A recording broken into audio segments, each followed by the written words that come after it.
Welcome to another episode of OK Boomer, the podcast, brought to you by our friends over at the Inked Marketing Team. If you've got a Kickstarter or Indiegogo you need a little extra help with, contact Kevin Gillette over at Inked Marketing. Just go to www.ink.marketing today and see what they can do for you. They would also like us to remind you that the award-winning series Loco Hero from Monty Michael Moore is back with a vengeance with issue 2, now live on Kickstarter. Monty will be with us on Creators Outlet next Tuesday, so tune in for that. Just go to inked.pub/Loco Hero 2. And now, on with the program. This is Will. This is Thomas. And we are back at the virtual spinner rack this week to check out one of Thomas's and a few other of our friends' favorite issues of Amazing Spider-Man Annual 14. I was a little shocked by that too. We had multiple people that were like, that was an incredible book. Yeah. Joshua from the Get Valiant podcast was like, I love this issue. This was a great book. Yeah. And I'm like, dude, that's not Valiant. But then again, when I was hard up for cash, Joshua actually bought my and I had no idea how much the book was worth. I was like, well, I paid this for it, so if I can get double of what I scored it for like 20 years ago, that's probably pretty good. Joshua owns my a book formerly known as My First Appearance of Ra's al Ghul is now Joshua's first appearance of Ra's al Ghul. But at least I know it's in a good comic home. I know he's like a true comic fan that was thrilled to get the book and will treasure it and probably read it a couple of times before he put it away. And since his comic book room was turned into his newest son Archer's nursery a few years ago. And of course, Archer was named after Archer and Armstrong from the original Valiant. So, dang it! But yeah, dude, they kind of shocked me on that. But yeah, this is one I always remember from when I was younger, and I actually read it when it came out in the reprint. And this is back when we were—I don't say when we were little, but when we were much younger and didn't realize that Marvel was reprinting every damn thing they could because it was all selling, because it was all that damn good. And I read it when it was Marvel Tales 200. But as you saw the other day, I have a copy of Marvel Tales 200, which I just read again the other day, and an original now. So the other thing is, we were talking about the creative team the other day. I remember who was in it, but I couldn't remember the actual creative team in this. The creative team in this is stellar, and one of them just got freaking canceled. You let me know today. Yeah. Oh, you know what? Hold on a second. Before I do that, let me put this up. Fuck those douche nozzles. All right now. Frank Miller, you're invited to any convention I go to. I will drive you. You can just hop on the back of my wheelchair. It'll just be two old guys going into the convention. I just dropped you the link from YouTube. If you could share that over onto Big John's group, any other groups you want, and of course onto Outright Geekery too. I just finished reading this a few minutes ago. I started it early in the day. Yeah. And then, as my old decrepit diabetic and everything else body will do to me, my arthritis kicked up and I started getting tired. And I took a nap. You took a nap? That's and I might as well. I'm going to change my name legally to Garfield, because all I seem to do, I eat, I look at some TV, I read some, and I take lots of nappy naps. So it's just crazy. I don't read anything like I wish I could. It's just I get home from work and I'm tired. I've still got like 2 months of books piled up over there to read, not to mention back issues. Oh, man, I'm just like, and I had just pulled like a slew more books out to get get some prices on to put up on a to put up on an auction right when I got kicked into fake book jail again. Dang So it. I respond. People don't respond to memes because the fake book police are out there with apparently the help of the White House and the FBI to take all your joke memes and responses to your memes down because it's all misinformation, I, aka shit we don't want you saying on the internet. Uh, and that's all I got to say about that. yeah. Uh, but this book was awesome. Yeah, I Um, mean, and I had to do a little where I told you I had to put the actual PDF I found or the copy I found online. I had to seam all the splash pages together. I didn't realize there were that many in this book. mhm. And they were cool, but like every time it was like a double splash page, it would come like a narrow you know social media banner, and I was like, "Hmm? Slide, read this page, but I know it goes like this, so I'm like, read, read, read, read. I'm like, oh, it was so good though, and it was kind of funny because it was some of the narration panels when they brought in a new character was set up like a journal. Yeah, So there's like yeah, a it's little journal box up here, you know.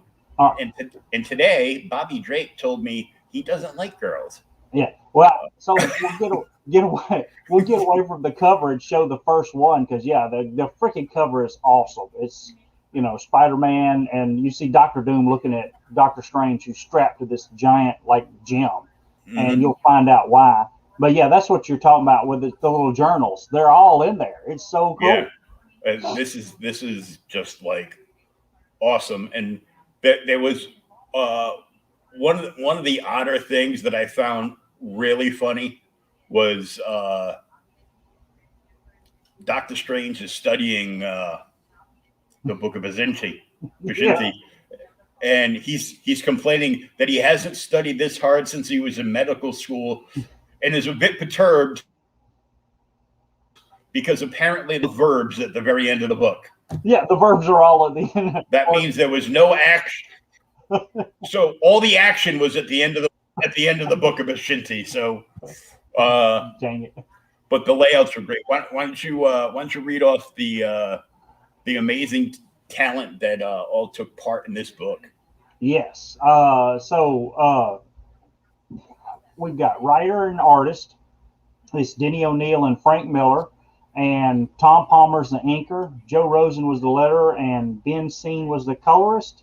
And of course, this is back when Marvel was hitting on all cylinders. Milgram was the editor, and Jim Shooter was the editor in chief. I used to complain about Shooter, and then he went off after Marvel got rid of him or he left. Whatever happened, I forget now. Uh, but he started his own universe, Yeah, and I could never remember the name of the universe, but I would just call it the Shooterverse. yeah. And Defiant, wasn't it? Yeah, something like that. Yeah, and Yeah, they had like 5 titles or something, and they all came out on time. they all came out and they were great. I collected them all, and they did like this weird football trading card set called the Plasma Bowl, and I don't remember that. I only remember it because I actually have it. My LCS gave it to me like as a gift, Yeah. and it was like it came in like a little tin box with bigger than the cards, so the cards would like insert in the middle, and they were like baseball card size, like super high gloss and everything. They were real pretty cards, and but the top of the tin was 3D push out embossed. Oh, So it was cool. so it was kind of neat. So because I remember at the same time that was going on, Neil Adams had started up his universe too. Yeah, and that was with wasn't it like First Comics or First Freedom Comics or something like that. Yeah, I don't remember the publisher. I just remember like the titles and stuff. Yeah, And I really enjoyed it. It's when he took his art to the next level before he just went back to doing 60s and 70s art again. yeah. So he's like, this is too hard and it's taken a lot out of me. So I'm just going to go back to what I used to do. Well, now, so I can whip those out in 5 minutes. So I will tell you, if you don't know, and I hope you do, you know that Adams, in between his comic book career there, he did a bunch of book covers, right? Mm-hmm. And he actually did the covers for all the Tarzan books. Yeah. They're so cool, man. But yeah, I love those. All right, this one starts off, and this is kind of cool. You were talking about the little pages that let you know what's going on. Mm-hmm. It's almost like a prophecy. Doctor Strange is actually reading a prophecy, and that's kind of what he's, what's going on, and it happens as he's reading it. And it's they talk about every 6,000 years the Ben Sinister is possible, and one day the man that's part spider and the sorcerer will come together to save the world, to defeat them. And then there's your banner screens you were complaining about. Yeah, and up in the top left corner is another one of those. It has like a Docker motif, and then it has like a little mini paragraph, and then we go forward with everything. Yep. One thing that gets me, because I know that O'Neill and Miller did this, and they did incredible work on Batman and some other stuff, and Miller was just awesome, and his artwork has really changed over the years. It started changing shortly after this. I think is when he did Dark Knight Returns, it started getting real blocky and everything. Mm-hmm. But I mean, damn, dude, in late 70s, early 80s, he really was that good. I was reading through this and looking at it. I'm like, some of these are images of Spider-Man that are like my most favorite images. I'm like, damn, I forgot that was in here. Yeah, because he did a bunch of covers on the original Valiant's huge crossover there, and he did he was one of the artists on a couple of the books too, and really? It was like it's like, in the future, this is what John Romita Jr. will draw like, and that's what he did. It was like a little bit of his stuff, and then we'll do all the sloppy junior cross hatchings. So, yeah, this is not that, and it's so, like I said, just so cool. But yeah, so the story opens, and it's it's a dark and stormy night at, Castle Doom in Latveria. And, this guy. I don't know when it hasn't been a dark and stormy night in Latveria at Castle Doom. I just want to know how Doom's lackey, the nerd boy here, just so happens to be wearing the original Toad's costume. Toady costume. I thought it was Toad for a minute there when I was reading it, because it's been so long. But I was like, I go, was this Toad before he got his powers, or was this how Toad got his powers? I'm like, forever cursed to be eating bugs and flicking his acidy tongue everywhere. No.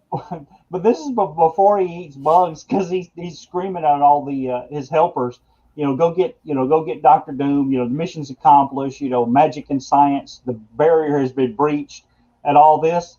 And then he says, hurry up, sir, summon the master, finish those connections and get me some cookies. I just thought that was funny. And get me some cookies. And get me some cookies. And of course, Doom is already there. And he's, you forget me. And he says his name in a minute. And he's, you pulled me off. We've succeeded. And he's like, hey, I'm here. And you promised me my reward. Well, it just shows you how terrible Dr. Doom is. He says, I did. And your reward shall be, Dilby's his name. Your reward, faithful Dilby, shall be, you'd be allowed to serve me further. He knocks his ass out. See, when I saw that, it's like, it's Doom's scepter, but it looks like a giant matchstick. And that panel makes it look like, that Doom just basically magically imploded his head. Yeah, because you don't see it anymore. Yeah, you don't see his head anymore because it's the little like the red energy stuff coming off, energy that's coming off his scepter kind of knocks him out and he falls down. And what's terrible is after he knocks him out, and you can see the guy's cold. Doom tells his lackeys, he's like, "Hey, pick him up and put him on the machine." Poor Dilby. And I'm like, look at Dilby. Like, Doom needed like magic and his scepter to knock this kid out. You could have just gone, bonk, and he would have been, oh. Yeah. Come on. Yeah. With a name like Dilby, it's going to be good, of course. Well, that's the whole thing, I think. And then what's cool is they like, the next panel, he's like, Doom's like, consider yourself privileged, for you're about to visit a plane of existence no mortal has ever seen, the dimension of dread Dumanu. I almost envy you. And Dilby says, I'd gladly permit you to take my place. But Doom's not flying for it, and he activates the machine, and they send Dilby to visit Dormammu. And that's cool too, man, with the little, he shrinks down, but that's been done before a couple times, but I can't remember if it's been before this or after.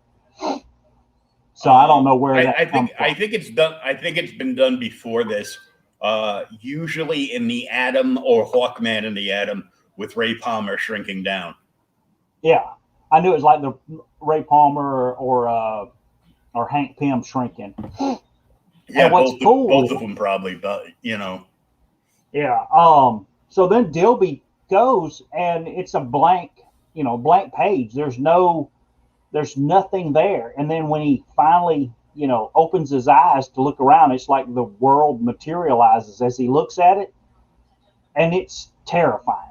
He's on the giant tongue of this monster and, there are creatures crawling everywhere.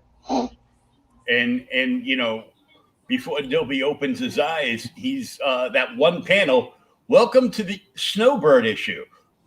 From John, that's like an issue that would live it infinitely. And I always thought that should have been like a bigger key because it was like the first time anybody did that.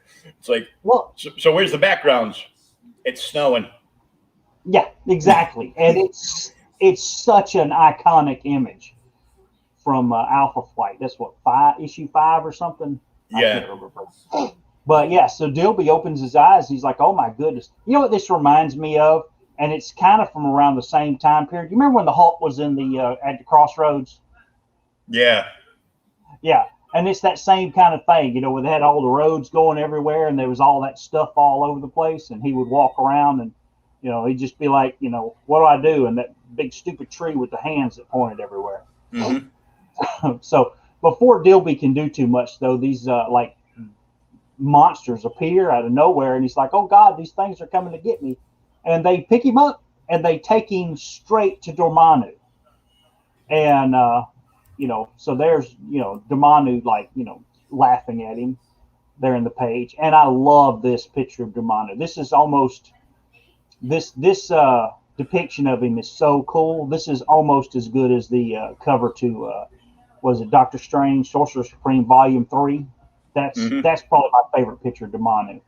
But so Dormammu's now confronting Dilby, and meanwhile at Castle Latveria, you see starting the film, and here's Dr. Doom, who's watching Hitler documentaries. Yeah, I'm like, I saw this. I go, are we going to get flagged on YouTube? They showed Hitler. I hope not. This is a comic book, people. So, yeah.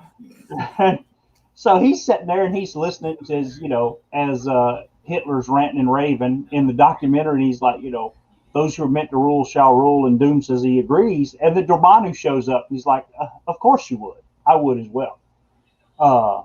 And then for a brief moment, I started to wonder if during World War II in the Marvel universe, if Dormammu was actually Hitler. Oh, really? Like, I go, imagine if he just embodied this angry guy with a bad haircut and a funky looking mustache and almost conquered the world of men. Yeah, well, it could. I mean, anything could happen in comics, but yeah, that didn't enter my mind. I was just like, oh my God, they've got a two-way mirror. How often does Dr. Dormammu and Dr. Doom talk on a regular basis? It's the first cell phone in Latveria. Yeah, first cell phone in Latveria. They're on video call. And then you could see it like back in Dormammu's realm when the next panel's down, you could see Doom. He's talking.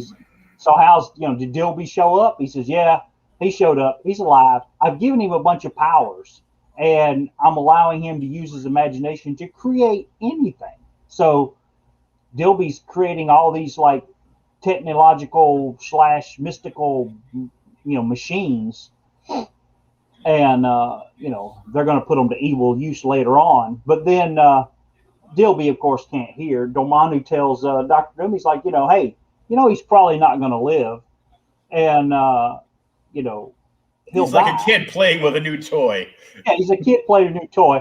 And, he's not aware of it, but he'll probably die. And Dr. Doom says, of course he would.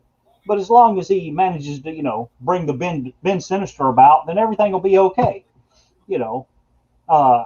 And Dr. Doom says, I couldn't do it myself because I could die, and civilization would be greatly impoverished should I perish. What would the world do if I quit trying to take it over? Yeah, such tragedies are to be avoided.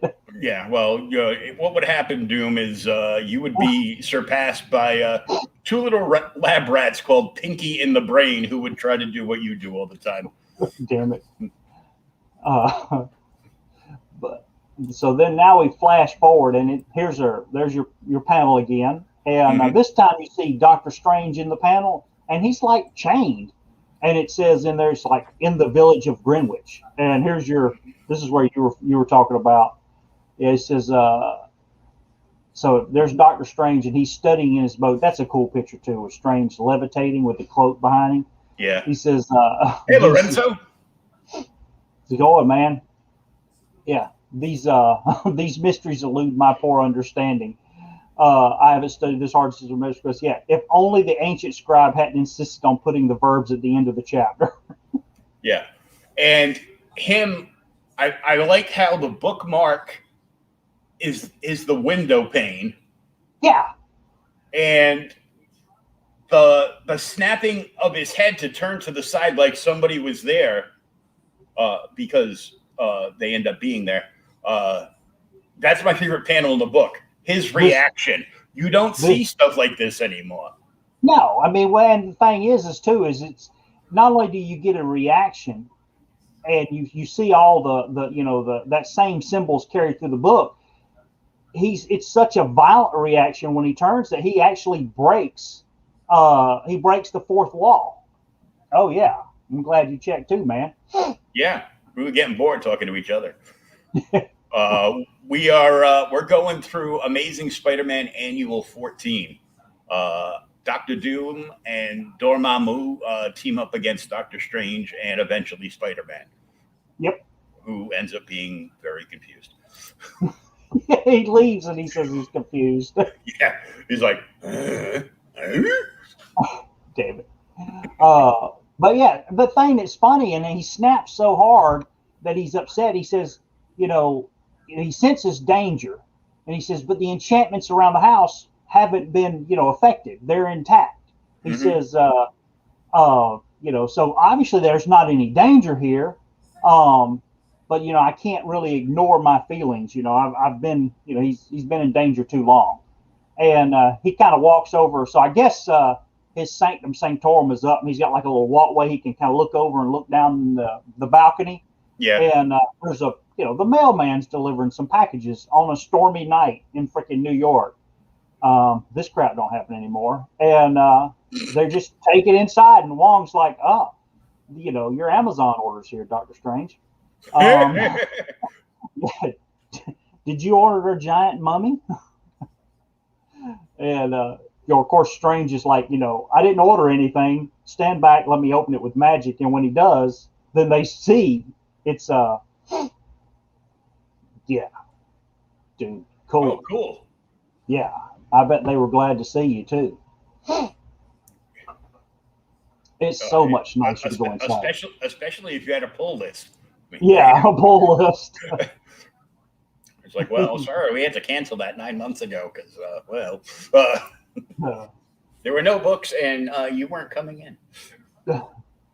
I know most stores were doing like mail order drops, like mine was, and I really gotta get stuff from my 2 stores this coming month, which another reason why I'm hoping, hey John, buy my books, so I can afford to get caught up there. Buy new ones.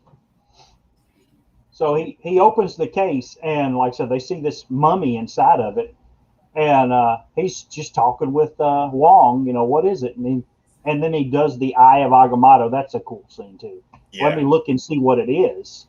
And before he can really do much, the freaking mummy comes alive, like rips off the bandages and shoots him with this like black ray, and pretty much knocks his ass out.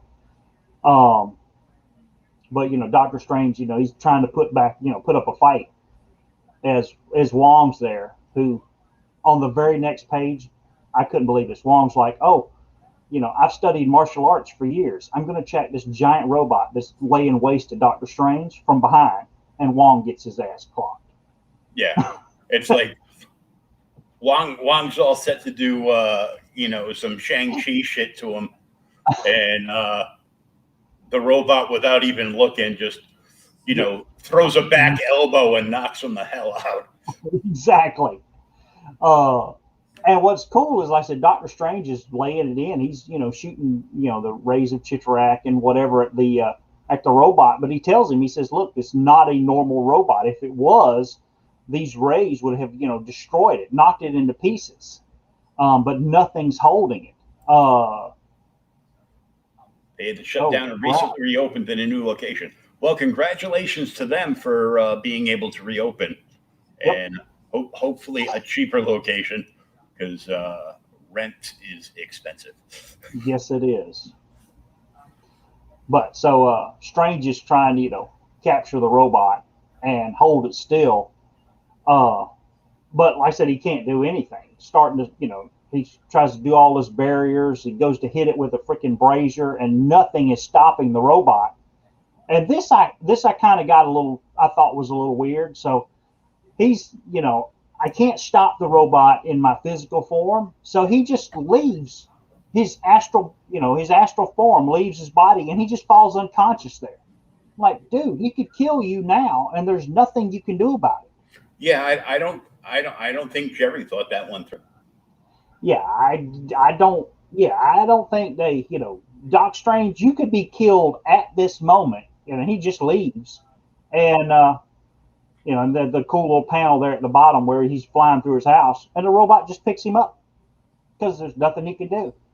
But then apparently he's got some power still in his astral form to affect other things, and he gets outside of his sanctum sanctorum, and on the protective dome that's around it, the magic dome, are all these monsters that are clinging to it. And I forgot to pay the exterminator. Yeah, he's like, "Oh crap, these things are everywhere," and he shoots some of them, and he tries to make it through them, but they just dogpile him and they drag him down. And then he's like, I've got to send a psychic flare to try and find anybody that can help me. And that's the kind of the last panel as you see him pulled down. That's that same line we got earlier when Dilby was shrunk. Yeah. That same harsh, pull down. Of course, in the flare, which is cool, it goes past the Flatron building. It goes past Murdoch's house, and it talks about everybody. So it goes past Daredevil's house. It swings around the Baxter's building, but it goes past the Baxter's building, but it says, "Hey, the FF aren't in town. They're off planet." And off planet again. They're always off planet. So it goes to Empire State University, and it's about to phase out, and then it hits Spider-Man or Peter Parker, who at this point in the comics, this is 1980. This is when he was a teacher at this college. Mm-hmm. So he's teaching chemistry. He teaches a freshman chemistry class, and he drops all the chemicals, and he's like, "Oh my God, it's Dr. Strange." And his spider sense, of course, starts going a little crazy. And one of his students damn near sets the place on fire. And he hauls ass to go see what Dr. Strange is. But I thought that panel with when Frank's showing his spider sense and how it just goes over his face, because other artists, iconic artists, would just draw like the entire mask over like the side of his face. They would encompass his head. Like, you wouldn't be like, "Oh, I just painted my face." No. This is cosplay. And, it's a different look, because all the other ones, they wouldn't leave his hair out. They would go over the top of it. Like it was like the mask was over it, but like just tacked to like show it. And then plus the squiggly lines. Yeah, that's the thing that's missing is he shows that the little squiggly lines aren't there at all. He just changes it, which is kind of cool. And so he hauls butt to go see what's up with Dr. Strange, and your damn Dean is there, who's been looking for him. And he's like, I got to go, Dean. I'm busy, no chance to talk. And then he bumps into this girl, and he says her name in a minute, but I cannot remember her in any other Spider-Man books. But apparently they've been dating for a little bit. What I took away from this is they were supposed to be dating, and every time he had a date with her, something would come up. Yeah, well, and that's the thing she says. She says, he's always called, Debbie Whitman is his name. She's just, Duty always calls when Debbie Whitman's her name. Yeah. You said his name. Oh, when her, that's her name. Yeah. Yeah. So she's upset. So yeah, they've had multiple dates set up, and he, either he's dodging her for some reason, or it is legitimate, Spider-Man action that's needed. But the thing that's funny is he talks about it on the next page, right here. So here's the the spider part. I love that top panel too. Dude, this top panel is awesome. This is 6 years before Dark Knight Returns, and this is the Batman panel. Only it's freaking Spider-Man. This is Dark Knight. This is Dark Knight Lightning. Yeah, this is Dark Knight Lightning before Dark Knight Lightning. I almost said this is Dark Knight Metal, but that's a different book altogether. This is a different book.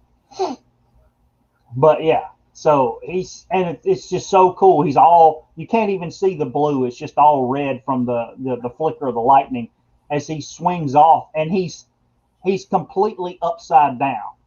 And that's the other thing that's so cool is when Frank Miller's drawing Spider-Man in this book, he's never right side up. It's like it's always some other weird angle or something, which that's the same thing that Ditko was saying. Ditko always wanted the arms to be flailing, and this, he's just he's not a clean look. But yeah, here's this panel where he's either swinging on webbing, or he's doing some kind of acrobatics or jumps and leaps or spins or flips or whatever to get in position to do stuff. Yeah. So, he's always an object in motion tends to stay in motion. See, I ended up buying a translation of a 1960s Japanese manga that's based on Adam West's Batman show. It's the first time it's ever been released in English. I remember reading about that. I remember reading about that online, and I wanted to get it, but when I saw it, it was a little pricey for one book for me. But Really? it's still something I'd like to add, because it's like, that way he was like, don't you know comics are dead? You should be buying manga. And be like, look, I have a manga. Actually, I have two others. I have two original Star Trek mangas. I didn't know they did Star Trek manga. And neither did I. But my LCS had got them, on a whim, because it's Star Trek, and the original Trek is cool.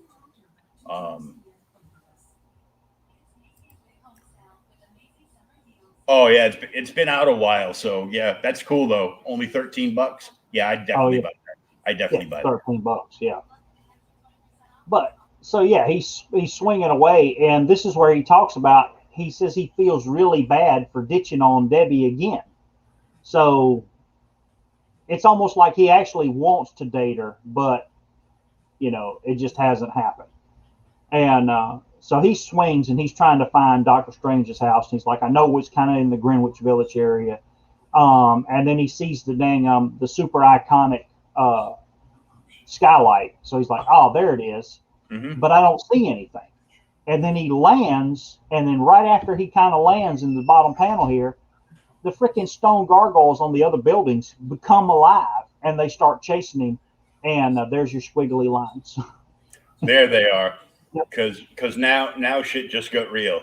Yeah, he's like, oh my God, there it is. And of course he's like, of course it's going to be stone gargoyles or something magic that's going to be protecting, after Doctor Strange, or protecting his house.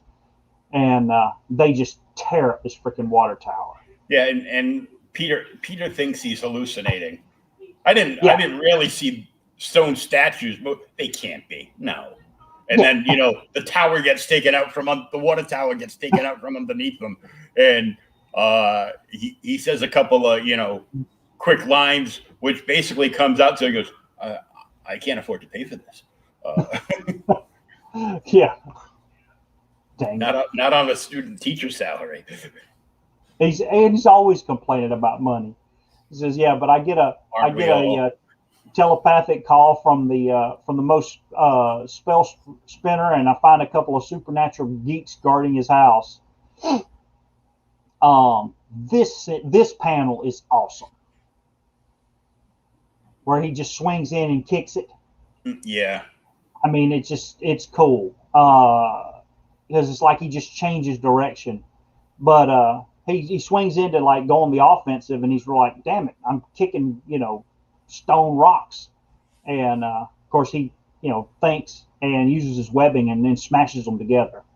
And when he smashes them, he just big mess, but he uses up all of his freaking webbing, so he has to change his webbing cartridges. That's right, boys and girls. When's the last time you saw Peter have to change a web cartridge? Did not in the comics, not anymore. They got rid of that. No, it's just a natural ability.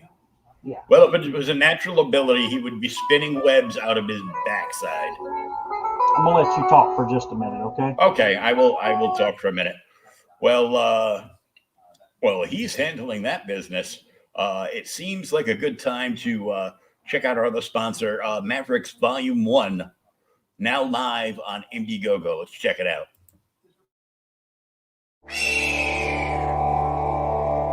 War is a topic of vital importance, a subject of inquiry that cannot be ignored.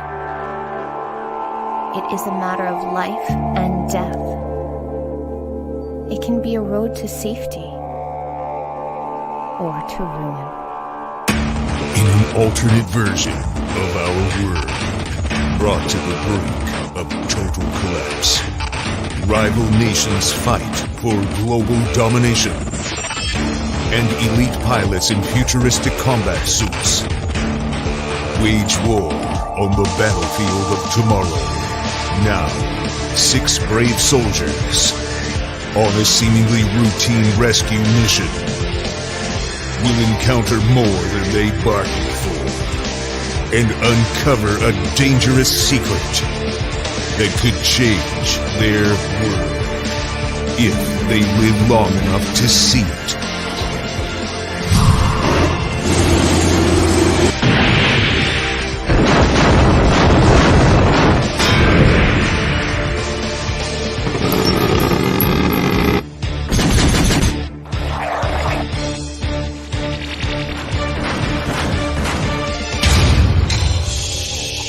Mavericks Origins Volume 1. Now on Indiegogo.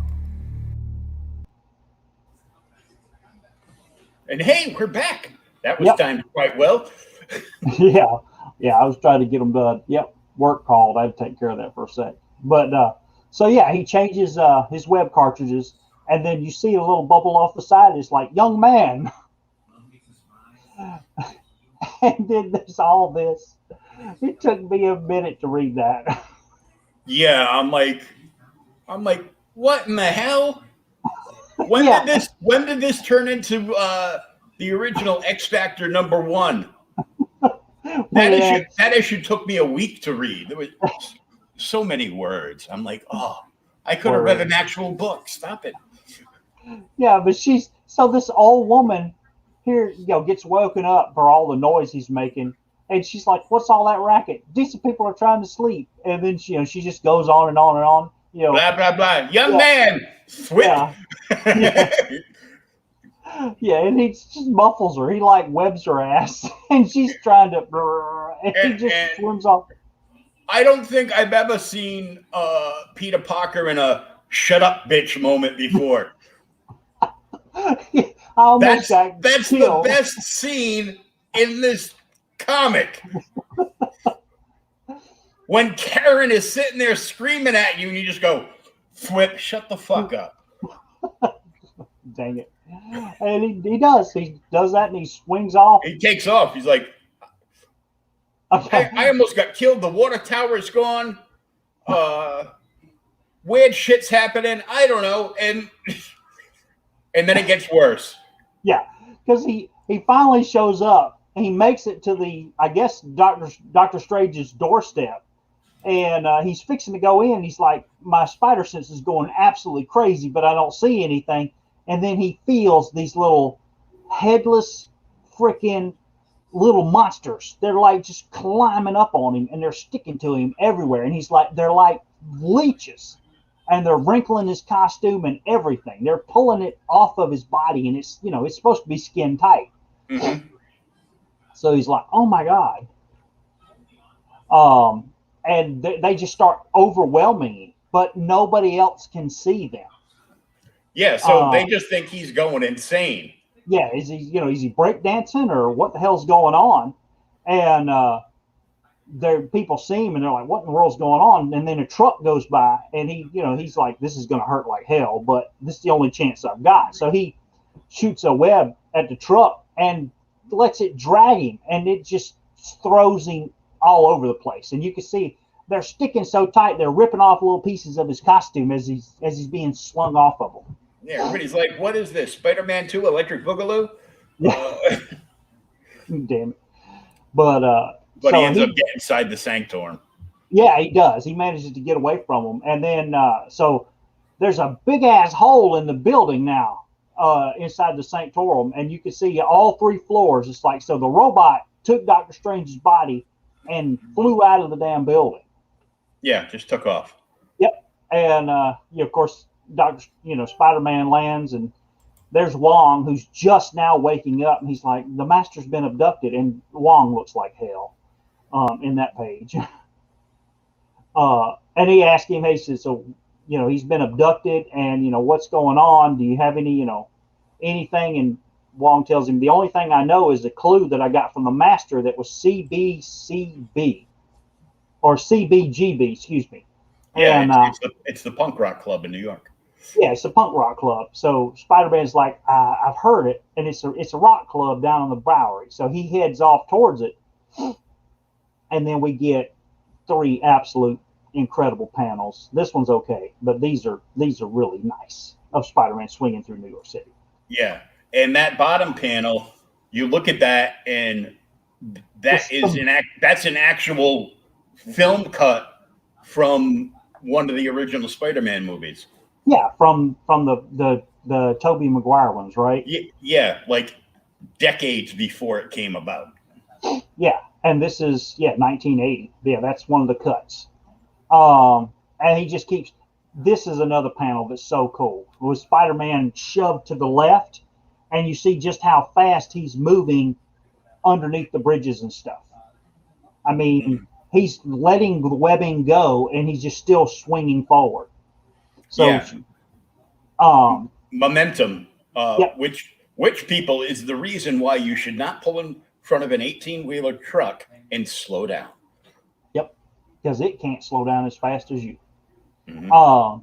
But then we get there, and then now we see Doctor Strange, who is captured, and it looks like the dang Crimson Bands of Chitarak are holding him to like the wall, and there's Dilby, who's like, "You're alarmed," sipping a cup of tea, and he has a gag. He's got a gag over Strange's mouth, so he can't cast a spell. No, and Strange is just looking at him, and he's like, "Don't worry, you won't long enough to, you won't live long enough to see the terror that the Ben Sinister brings about, but it does need a human sacrifice, mm-hmm. And you're going to be it." Yeah, it's there's so much great action in this. It's you back? We broke up for a minute there. What happened? So you broke up for a minute. Okay. There, but I'm sorry. But yeah. Oh, it happens. But yeah, it is. It's full of action. And what's cool is there, he says, Spider-Man's on his way right before the Dilby. He says, I need to change into my Peter Parker threads so I can look around and see where Doc is, and I won't draw too much attention. So I guess he's got some clothes hid somewhere or stashed because you can't have them on him. And he changes into his Peter Parker outfit or his regular street clothes and goes into the band, into the club where the band's playing, and bumps into this blonde who's, "Hey, baby, how are you doing?" And, she's wanting to hit on him and dance with him and everything else. But unknown to Peter, Debbie went ahead and went to the club anyway. And because this is where he was supposed to take his date at midnight. Yep, this is where he was supposed to take her. And should have stayed dressed as Spider-Man. Yep, it would have been a lot easier for you. You wouldn't have anything to explain. And so she's like, I thought you were, it was business and you couldn't go out with me. And he's like, "Hey, I'm alone. I'm just here." And then the blonde that's trying to pick up Peter Parker's like, "What am I, chopped liver?" And Debbie runs off. She's upset, of course. And he's like, "Don't," so Peter Parker takes off after her. And, right before he manages to catch her, she knocks over this little dude wearing a members only jacket who looks an awful lot like Dilby because he is. So she knocks over Dilby, and, of course, Peter talk a little bit, and he's like, "Hey, I'm sorry. I'll buy you some coffee. We'll make it up to each other." And Dilby's like, "These young whippersnappers, young wretches. I hope they suffer monstrously when the Ben Sinister comes out." And just around the corner, they drop into this coffee shop, and they're talking when his spider sense goes off again. And the band starts coming by. It's walking down the street, and it has all these people behind him. And of course, he's like, he promises he's going to take her out for a steak dinner, but then he has to haul butt because now he realizes something really terrible is going on. So he hauls butt and changes into a Spider-Man costume, and he starts following them, and they're going to Central Park. And he even says, "It's cool I'm not down," or "It's good I'm not down on the ground with them because the chant is so strong. If I was, I'd probably chant along with them." and he follows them all the way to Central Park, where we finally see Dilby, the little guy there, on top of a building, the Latvian embassy. And when the moon starts to come up, the top of the Latvian embassy like kind of explodes, and there's the gem, and you see Doctor Strange attached to it. Not good. No, it's not good at all. And this is our kind of last part of the book here. So this is the part where the Dilby's going to conjure the Ben Sinister, and he has to use the Doctor Strange as the human sacrifice when the moon comes through, and all these people are chanting and ranting and raving, and it's kind of like a religious thing to bring back the Ben Sinister, whatever it is. And of course, he's monologuing. And as Spider-Man, we call that a cult. You call that a cult, exactly. So Spider-Man swings in to kind of stop him and webs him like he did the old lady, and to stop Spider-Man, Dilby conjures his robot that beat up Doctor Strange earlier, and they get into this huge ass 4-page fight, which is cool. Oh yeah, and at least with his reflexes and senses, he can avoid most of the stuff that Doctor Strange could not. No, exactly. He says I'm kicking the robot. My God, nothing's happening to it. It's flying everywhere. And then finally he says, I'm forgetting, my number one thing here, my webbing. So he webs it all up, and he realizes that it has optical sensors that it's using to see. And then he realizes that, hey, I can kind of guide this thing now. So he webs it all up, and he starts controlling it. And as the moon's coming up, it's getting ever closer, and the gem starts to glow. So Spider-Man's like, this is not good. I've got to, stop this. So he flies the robot toward Dilby. He's like, I finally learned how to steer this monster, and now it's now or never. And there's another explosion page. As that's great. Spider-Man runs the damn robot through the gym, and it frees Doctor Strange, who is completely pissed off. I would have never gotten that from his stance and Dilby's cowardice. Just shit a brick in his shorts pants. Yeah, and the it looked like crimson chainsaws of Chitarak around him or whatever. Yeah, I know, right? Yeah, these aren't the bands anymore. We've moved beyond that. So you toyed with stuff you shouldn't. And so he throws all these beams at him. He's like, no, save me or whatever. And then there's a force field that comes up. He's like, I didn't do that. And a giant ass purple hand comes out and grabs him. Yeah, Dormammu. It's Dormammu. He's like, help me. And of course, at this point, there's nothing that Doctor Strange could do as Dormammu rips Digby back into the thing. Rips him back to his own dimension, and story's kind of and Peter's like, what the fuck did I just see? Yeah. Not see. Yeah, because he's kind of knocked out a little bit. He wakes up and he says, whatever's possessing them is gone. So everybody's leaving. And Doctor Strange walks up. He's like, greetings, Spider-Man. I've come to offer my gratitude. He says, for don't what? mention it. Yeah, for what?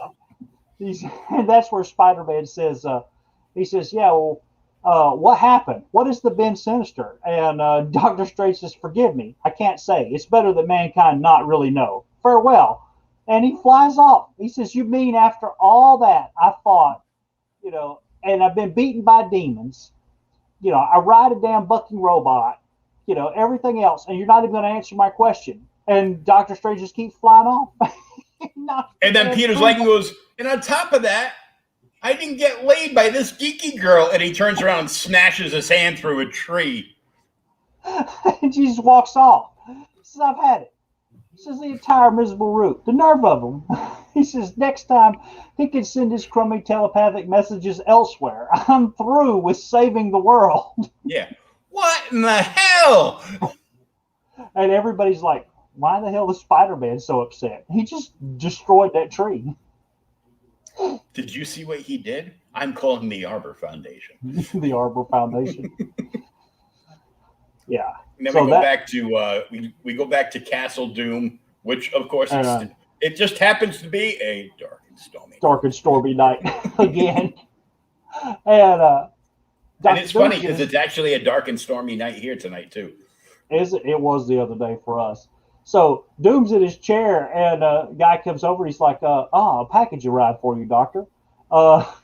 Master. He's like, oh, it's Master. it's Amazon. He says, it's from Dormammu. It's obviously a souvenir of our recent unfortunate adventure. And then he opens it up, and it's another gem, but Dilby's like frozen inside of it. Mhm. And he's like, it's a amusing addition to my collection. So he puts it on the mantle, and if you zoom in, there's more of them up there. So how many damn times has he been doing this with Dormammu? It supposedly only comes once every 1,000 years, but he's probably been doing a whole bunch of Other evil stuff. yeah. Time to do some sketchy skit. Do-da, do-da. Time to do some sketchy shit. Hope I don't get caught. So Dr. Doom puts that over there, and he's like, well, the experiment's done. And, he just thinks about it forever. And then it says, the evil shall be renewed, for one of those things, all this. And that's the end of the book. Yes, and it was very, very good. I've always enjoyed that book. I am so glad you picked that. But to keep with the theme, because we seem to be linking a lot of stuff together. Oh, Like- God. Really? It's all accidental. It's all You it's picked all Dr. accidental. Doom. Like it must be the DJ me. What would go really good. A song that would go really good after this song. It would be this and blah, and then. Keeping with the theme, from Roger Stern, Mike Mignola, and Mark Badger, I have decided that we should do another Marvel graphic novel. Really? Doctor Strange and Doctor Doom, Triumph and Torment. Dude, that is an awesome book. But it's been like 20 years since I've read it. I was torn between this because I was going on the Doctor Strange thing. I was torn between this and the Doctor Strange Treasury Edition, which I do own. I bought a copy for like $10 about 10 years ago. Really? And it's in pristine condition. The secondary LCS that I'm always talking about that like gets like all the covers, they charge for them, but they get them in case somebody wants them. And they always got a bunch of Treasury editions. They're always like, if anybody's got a Treasury collection around them that they're selling, they'll be like, yeah, what do you want for all of them? You're talking about the big ones, right? Yeah, the big giant Treasury editions. Yeah. There's a Doctor Strange one? Yeah. Is it new stuff or is it reprints? I don't know. I've never opened it and read it. Really? Would you like to see it? Yeah, I mean, I didn't know there was one. Okay, well, let me just do a disappearing act here and I'll be right back. Disappearing act. Talk amongst yourself. It's only me here. Looks like Lorenzo left us.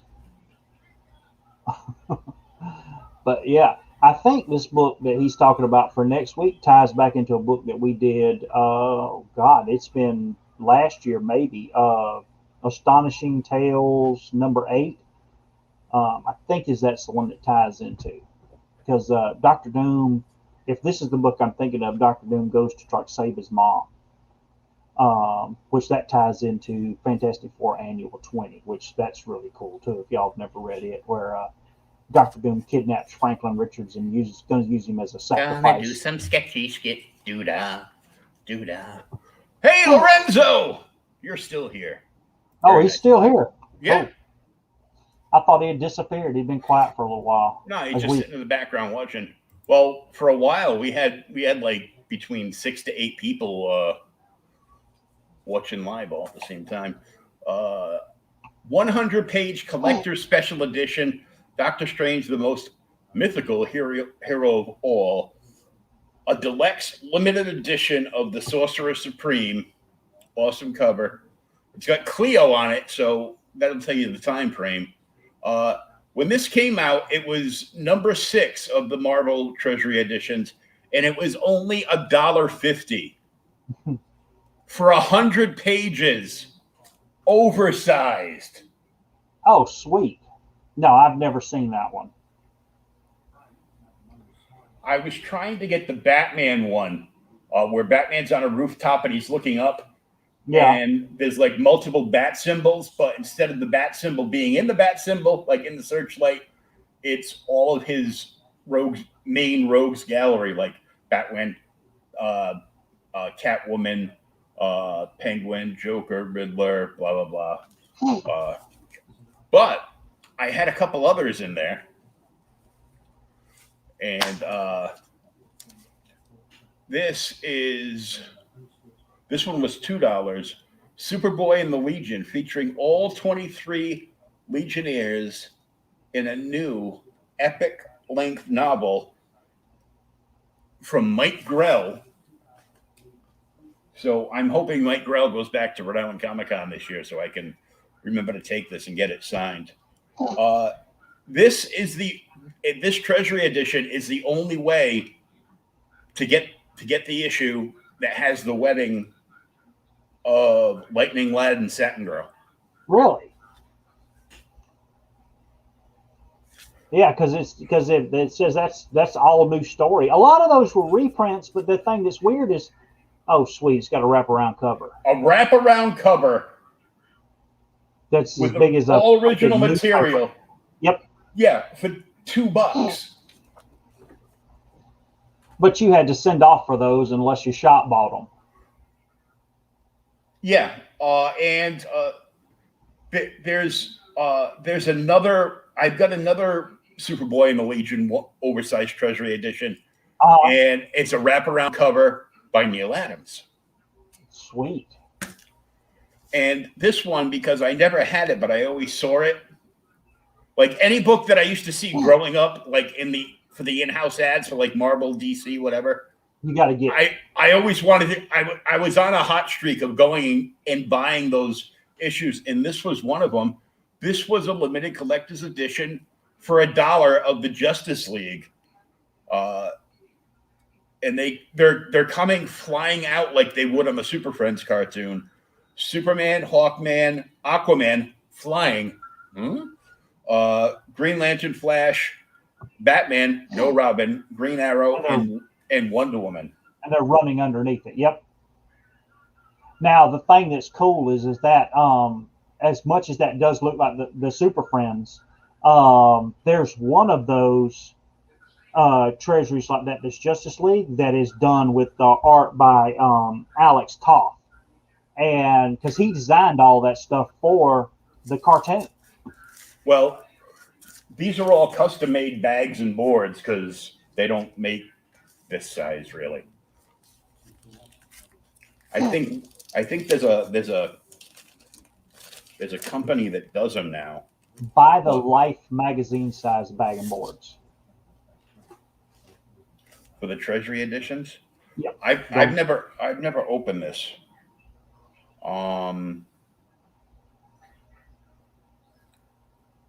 Decoy Missions of the Justice League.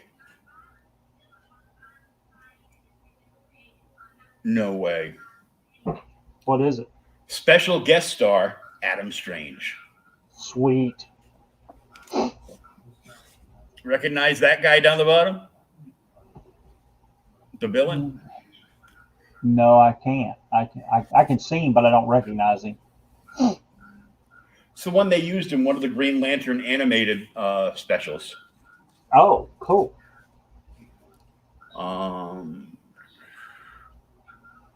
Personal aura.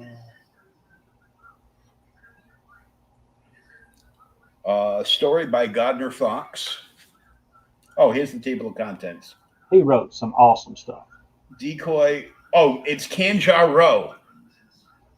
Yeah. Okay. Now I recognize the name. Okay. So the contents: Decoy Missions of the Justice League, The Deadly Dreams of Dr. Destiny.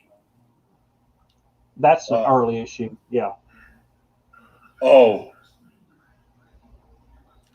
The Hall of Justice headquarters of the Super Friends, as it was designed for TV.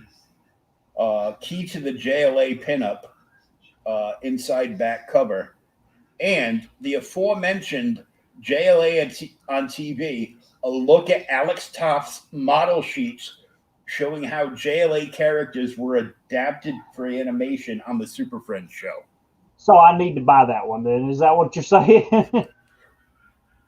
There's Holy crap. there's apparently a big pinup in here. It's like towards the back because this is. Yep. Yep. There it is. The model sheets. Superman, Super Baby, Jor-El, Laura. Aquaman. Yep. Everybody. Batman and Robin, the Batmobile.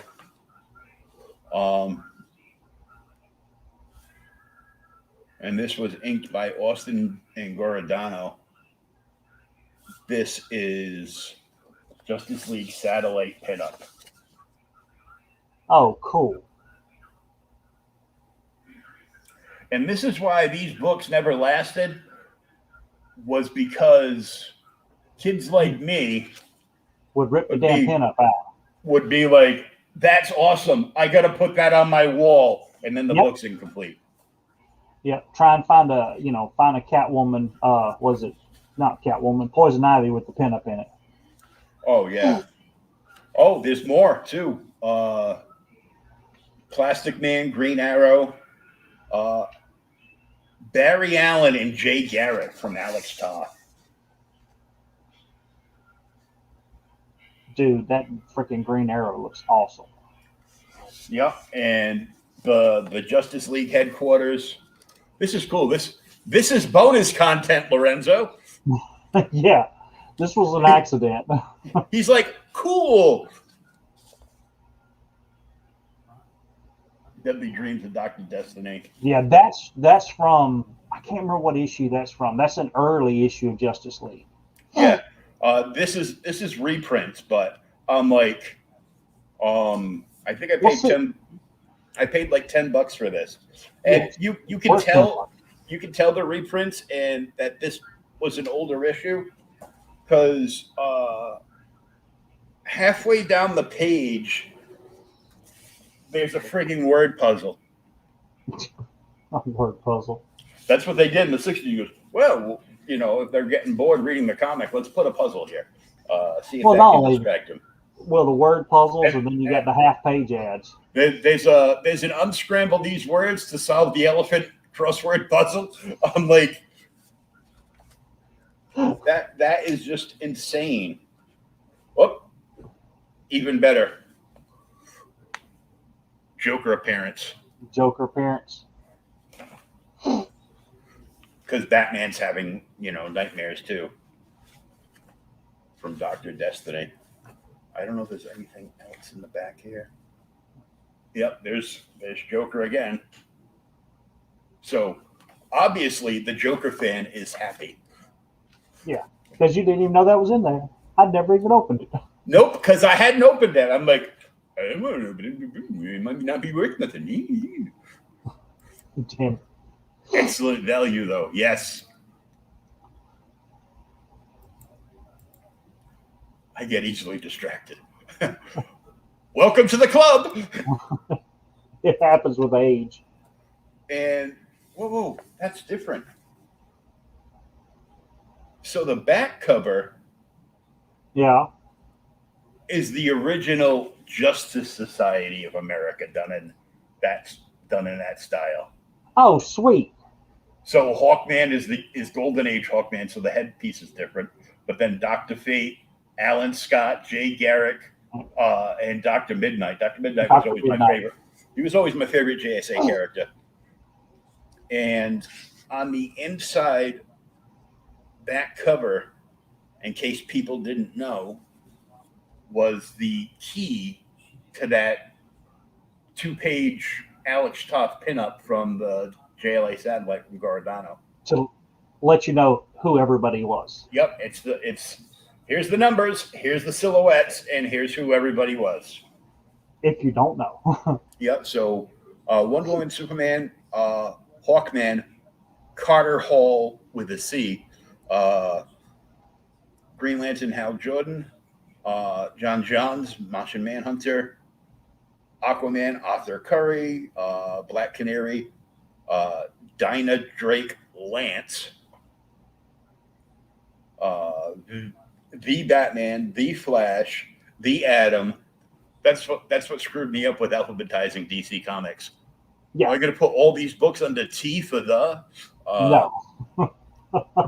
Green Arrow, Metamorpho, the Element Man, Rex Mason, Snapper Carr, former honorary member, the Phantom Stranger, Elongated Man, Zatanna, Adam Strange. Yeah, I saw Adam Strange in there. And Red Tornado. I'm like, that's badass. Yep. I'm like, I am very happy with this. I will at some point sit down and read this, when I'm like truly awake.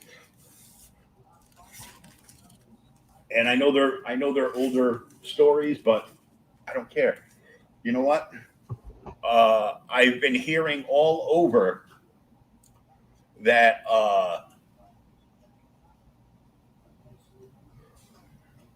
new comic sales are down more than ever, but back issue sales are through the roof. I would put that to being comic fans still want to read good stories, so they're going and filling holes in their collection. Yep. And reading those back issues, or trying something new that they thought looked cool that was an older book, and now they're on the hunt again. The other half of that is all these speculators that want to drive up false prices on everything. Oh my! Then that's actually that's getting on my nerves because, yeah, I said I'll see books. The only time that doesn't get on my nerves is when I find out that this stupid book that I bought on a whim is going for like $150 now. Yeah. I was collecting Miss Marvel at the time because I liked Warbird. Yeah. And I had some old issues of Miss Marvel. Like I got the first appearance of Deathbird from like Miss Marvel 8 or 9 or something. And but the only time I don't get mad at the spectators is when they drive up a price on a book that I happen to have so I can sell it. Unless you can sell it. So all the Star Wars crap I have, I actually bought the first 2 issues of the Clone Wars. Yeah, you told me that. The regular cover is going for about $1,200. Really? However, they did a special variant 1 in 100 cover. Yeah. And they were distributed in stacks of 10 to 10 random stores. High sale on a graded variant cover for Clone Wars #1 last week was over $17,000. Really? So now there is either a 9.6 or a 9.8 graded copy on eBay. Only one up there at $18,000. Jesus. And I'm like, So I also private messaged John and John because they both bought first appearance of Spider Gwen off me, and I messaged a couple other people because I can't post because I'm banned for I'm on a 7-day ban from Facebook. Yeah. But you can still use private messenger, and you can still do anything you want on Instagram. Really? It's the same. We just renamed this portion of the app different. It's the same company, and everything is linked between the two. Anyhow, I mentioned that I had those, and I said, this isn't the variant cover. The variant cover, there's only one for sale, and it's like at $18K. But a graded 9.8 of the regular cover is well over $2K right now. Yeah, I think I saw that. So I didn't realize it was going and that much. I've got what it is this is anytime MCU/Disney Star Wars announces something, whatever they announce, whatever character coincides with that from comics goes. Yeah, and it's what is that? That's the first appearance of that. Ahsoka Tano, yeah. The character that Rosario Dawson portrayed in Mandalorian. That's like her first and second, and I think it might have Bo-Katan in there too. Dang. So there's some major. It's like that is the major Star Wars key now, and you could buy that for like. You could have bought the variant cover of that for like $80 prior to 2020. Yeah, a year ago or so. Yeah, a little. So like 2 years ago, you could have bought that cover and been like, yeah, I'll give you $100 for it, and bought that cover and be like, and then turn around and go, what do you mean it's selling for $18,000? Yeah. Here you go. Dang it. I'd be like, yeah, I'll sell it to you, but you have to drive out here to pick it up in person with cash. With cash. Yeah. No PayPal fees on this one, buddy. Nope. All right. So next Thursday, Triumph and Torment. Yes, sir. Yes, sir. Triumph and Torment of the My Little Ponies. I mean, of Dr. Strange. My Little Ponies. Triumph and Torment for My Little Ponies. That's an inside joke, Lorenzo. Thomas's wife is always trying to get us to do an episode, whatever, of My Little Pony. My Little Ponies. And it wouldn't be hard because my daughter's got like a shot box full of them. But yeah, this. And, Mignola prior to Hellboy. Yep. Right there. And Mignola was awesome. Yep. He still is. I was gonna say he's not dead yet. Yeah, he still is, but I mean, damn, he was awesome. Yeah, but now he doesn't draw it. He went the Toddfather route. He just hires people to draw all of his characters now. Yeah, he writes the stories and comes up with the ideas. He writes the stories and tells them how he wants stuff laid out. So, he pretty much, pens out a quick story and, lords over them and tells them, nope, this, like this, blah, blah, blah, blah, blah, blah, blah, blah, blah, blah, and, done. I still like awesome. I still like the Hellboy universe. Yes. So that is next week. I'm going to put that on top of one of my many huge stacks next to my recliner. But since it's a little bigger than the other books there, it'll remind me, hey, stupid, read this. Yeah, those are your emotional support comic books. Yeah. It's like, what's your emotional? My daughter asked me, goes, if you could have an emotional support animal, it would be a dog, right? I go, yeah. Except the fact that they've got all these new rules and laws when you have a dog. I go, I learned to use a toilet because there was no way I was going to pick my poop off the grass and throw it out. So if I take a dog out for a walk and he poops, that's where it stays. That's where it stays. Look, it's fertilizer. You should be able to smell it from a mile away and not step in that shit. That's exactly what it is. He goes, yeah. He goes, well, what would your second choice be? I go, my second choice would be a chicken. He goes, oh, so you could get free eggs? I go, no, it'd be more like, a 4-piece with a biscuit. With a biscuit. Damn it. So next Thursday.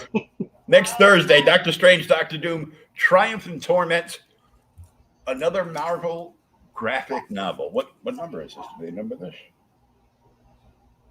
No, they didn't number it. It just had an ISBN number, which is the order number that the shops would have had to punch in to order the book. Order the book. So yeah, this is another one that's like oversized, and it has a homemade. You can see like all the tape. It has a homemade bag around like a magazine board. Yeah. So I think I bought this one online. I ordered this one online and it got shipped to me, and it's in pretty decent condition. It's got like a couple of nicks. Average from being shipped and stuff. But I mean, yeah, there's like a little warping, on bubble up on the cover. But that, I think that's just from, time. That's the glue. Yeah. Yeah. Roger Stern, Michael Mignola, Mark Badger was ink and color artist, Jim Novak letterer, Mark Siri assistant editor, Ralph Macchio editor, and Tom DeFalco editor-in-chief. It was a sad time for Marvel, but we still got some good stuff. And just a peek inside the book. Sweet. So, well, look, it's not a dark and stormy night at Castle Doom, but that's not Castle Doom. So yeah, it's not Castle Doom. But I mean, it was a $10 book, 12 in Canada because Canada sucks, and only $5.50 in the UK. It's got a big write-up on the back from Ralph Macchio. Really? The guy that worked at Marvel, not the guy from Karate Kid. Yeah, I know who you're talking about. But there's also like a profile pic of Dr. Doom with a quote from Dr. Doom. Pain is like love, like compassion. It is a thing only for lesser men. What is pain to Doom? Damn it. And that's like the write-up from Ralph on the back cover. So it's like, I'll have to check it out. we're going to trick him. I'm going to write a forward, but it's going to be on the back cover. Really? It's an after forward. Yeah. It's not that. It's just an afterthought. So yeah, this looks. Oh, Sweet. Colors are really nice. Doom with the red colors around his eyes. I think he might be angry in that panel, but Yep. yeah. So this is next Thursday. Remember, if you saw the trailer earlier in the stream for Mavericks Volume 1, and you want to check it out more, the Indiegogo link is in the show notes, either up above or down below, depending on where you're watching us. So until next week, we shall catch you later, and go read a comic book, would you?